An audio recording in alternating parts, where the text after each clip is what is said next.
The Industry TV will give you a behind-the-scenes look of how our industry works.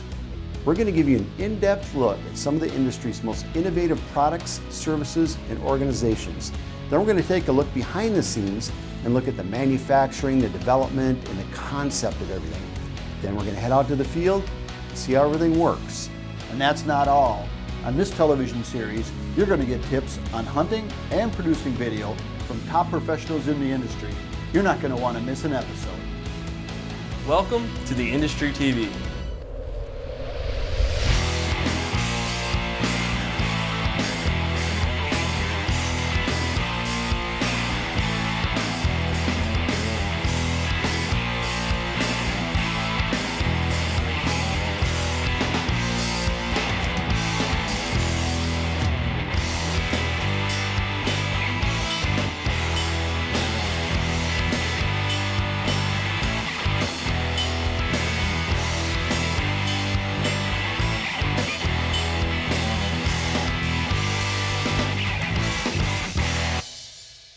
On this week's episode of the Industry TV, we're going to take a look at a new trail cam company called SpyPoint. Then we're going to head over to Iowa with Rod White, where he shows us how he uses trail cams all the time to his advantage. And guess what? He takes another Boone and Crockett deer. This week's Wild Talkers Tips is one of the best of the year. You're not going to want to miss that. And Kurt Rodder's going to talk about audio when it comes to production. You're not going to want to miss what's next on the Industry TV.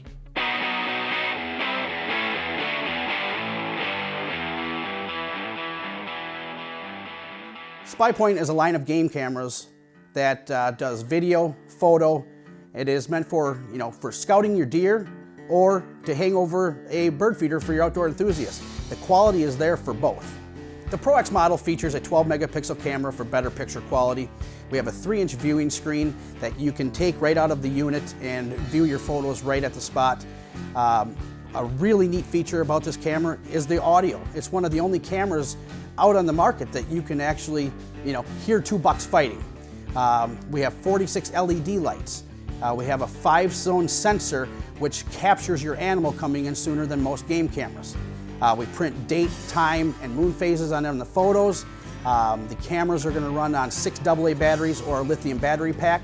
And the 3-inch viewing screen can be removed from the unit that morning of your hunt. You take it up to your tree with you, and now you can view all your photos that happened overnight or in the morning before your hunt.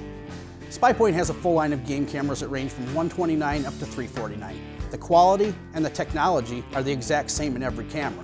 The difference is going to be what features you want. May it be a flash camera, infrared, a viewing screen, or even audio. The customer is not stuck with one camera. He can pick the features that he needs and what best fits his pocketbook. Typically at night, game cameras use a 10-degree infrared LED. Here at SpyPoint, we are using 10-degree, 25-degree, and 40-degree all at the same time to give you a much wider and brighter illumination. At SpyPoint, they've come up with a 5-zone sensor, which is going to capture your animals at a wider range and at faster trigger times. Trigger speed means you're not going to miss animals. The wider detection zone means you're going to capture more animals on your camera. One of the advantages of SpyPoint cameras is the hunter can download the new version software every year. All they have to do is visit SpyPoint.com. Some of the accessories available for the SpyPoint cameras are a 12-volt battery, solar panel, and a rechargeable lithium battery. SpyPoint is manufactured in North America. Our corporate office is in Canada. We have a division in the US, most recently a division in Europe. Our product is not made in China, and it is a high-quality product. SpyPoint has been developing cameras for the past 7 years. With our newest line of game cameras and all the new technology that's out there, we have just introduced these cameras to the market for the very first time. SpyPoint full line of game cameras can be found at hundreds of dealers across the US and Canada. If a dealer or a customer cannot find them, all they have to do is go to SpyPoint.com. Up next, field testing results for SpyPoint. The Industry TV is brought to you by SpyPoint Trail Cameras, the Wind Pro, Gut Wrench, Matthews Bows, the Buckeye Dragonfly, Rod White's Land and Game, Bird Guard, Mrs. Doe Piece, the Extinguisher Deer Call, and Illusion Game Call Systems.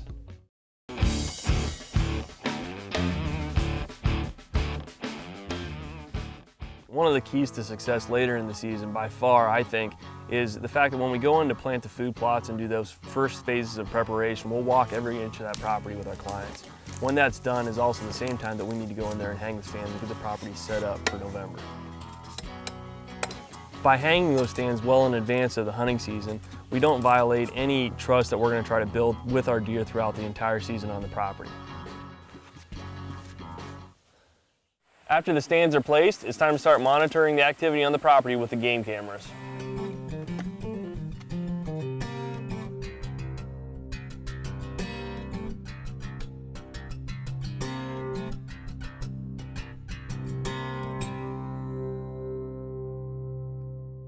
Once the season arrives and our clients are all taken care of, there's nothing that stops us from spending just a little time on our own properties.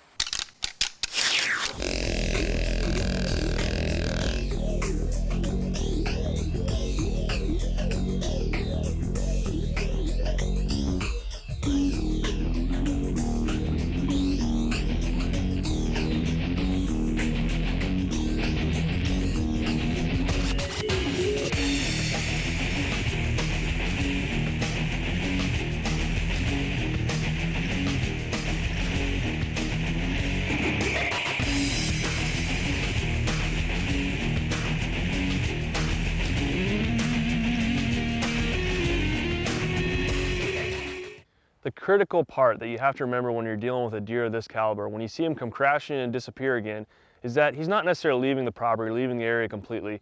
In this case, he was looking for a hot doe. So all he was doing was moving from room to room to room. Rather than panicking and smashing antlers together and start grunting and making all sorts of noises trying to bring him out, snort wheezes, I just let him do his thing and check his rooms until he got back into the vicinity again where I could work him again with the call.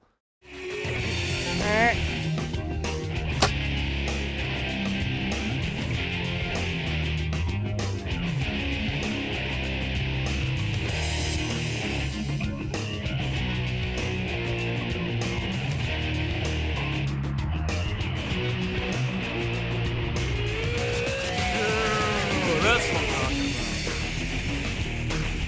about. Talk about going from being freaking bored out of your mind to just like that. One of my best hunting buddies is my son, who's also my personal tracker. So I went back and picked him up before going to recover the deer. It's November 5th. We just got done smashing a big buck on camera.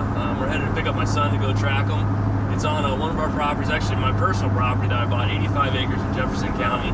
It's been a heck of a day. It's a great day, really wet, windy conditions. And when it's overcast like this, these are the days you need to be out in a tree stand. If you're out at work somewhere, call in because you need to be out there.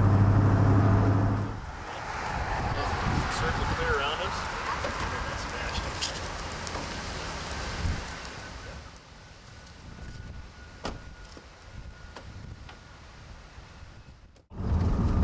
How much inches was it? I don't know. I bet he's at least 160. I bet he might even be 170. Ooh, that's good. Yeah.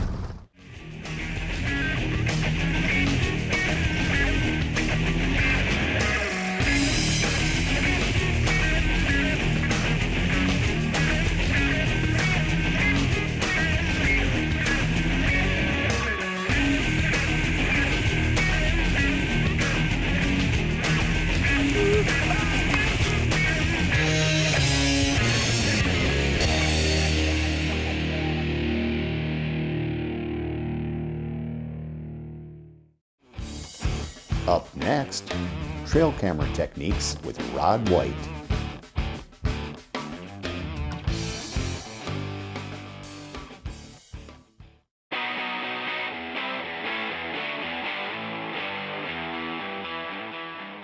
Cameras are extremely important and vital to gathering information that we need to be able to judge deer whether they're ready to be harvested this year or whether they're deer that we should let walk whenever we encounter them in the timber. Too often when we're hunting out there by ourselves, it's tough to call whether a deer is a shooter or a non-shooter, especially in really stressful situations where you've called a deer in because of a rattling sequence, for example, or if you've run one in and it comes running in, you may have a very small window to choose whether you're going to shoot that deer or not shoot that deer. That's where the cameras really come into play and become extremely important to us so that we can take inventory of the bucks that we have on each and every farm. Our camera places oftentimes are nothing short of unique. Sometimes we put them on fence posts like this, sometimes we tie them to small trees, and in some cases we even drive a rod in the ground where we need a camera placed. But most importantly, those cameras are placed in areas where we're traveling to and from our stands or places that are in the wide open, especially in field scenario settings where we're not going to be interacting with that camera more than necessary. When we go into and out of our stands, we're always making sure that we touch our cameras with gloves when we need to change out the cards, and we touch them only as much as possible. So typically, just for an example, one camera that we may have out in the field, we may only visit that camera 3 or 4 times throughout the entire season at key points whenever there are major transitions throughout the seasons from a whitetail perspective. Maybe it's before the rut, right after the rut, and maybe it's even on feeding patterns late into the season. For us, it's not particularly important to judge exactly when the time of a deer may be walking past a certain point, but most importantly to judge what type of animals are using the property so we can make clear decisions on what types of buck we want to take and what types of bucks we want to let go for the next year. One of the things I like about the SpyPoint Pro X is because we don't often go to our cameras and we touch them only whenever it's absolutely necessary to take inventory of what's on there, the longer time periods that we can go without changing cards out, the more important that is to us. With the SpyPoint camera, it actually allows us to go longer periods of times before we go and check our cards and not have to worry about the card being full of images. You know, in some states you can't put out corn or you can't put out mineral rocks in order to get those valuable pictures that you're trying to get whenever you are trying to get the inventory for your bucks. That's what I like about the SpyPoint camera, is it has a really wide range of illumination so that if we place this camera over a trail system or where several trails converge or over multiple scrape lines, we can make sure that we capture all the images that may be to the side, not necessarily the buck that may be just in front of the camera. Another key advantage to this camera that we simply don't see with other cameras is when you open it up and you're scouting in the field, it has an on-screen display so that we can go through not only our pictures but our videos to analyze anything in the field to see if we may need to make a quick adjustment while we're hunting that day. Some of the areas you'll put cameras are pretty obvious, such as scrape lines and rub lines. Some of the things that we may do a little different that you may not have thought of before is placing cameras on an old rub line where we know that those rubs are going to reappear year after year. In many cases, those are obviously the same deer that are showing up, and they may be 3, 4, and 5 years old, which are obviously the bucks that we're targeting most of the time. By thinking outside the box, you may be surprised some of the images that you'll get on your cameras. Video tips from Kurt and some never-before documented footage of white-tailed deer behavior coming up next.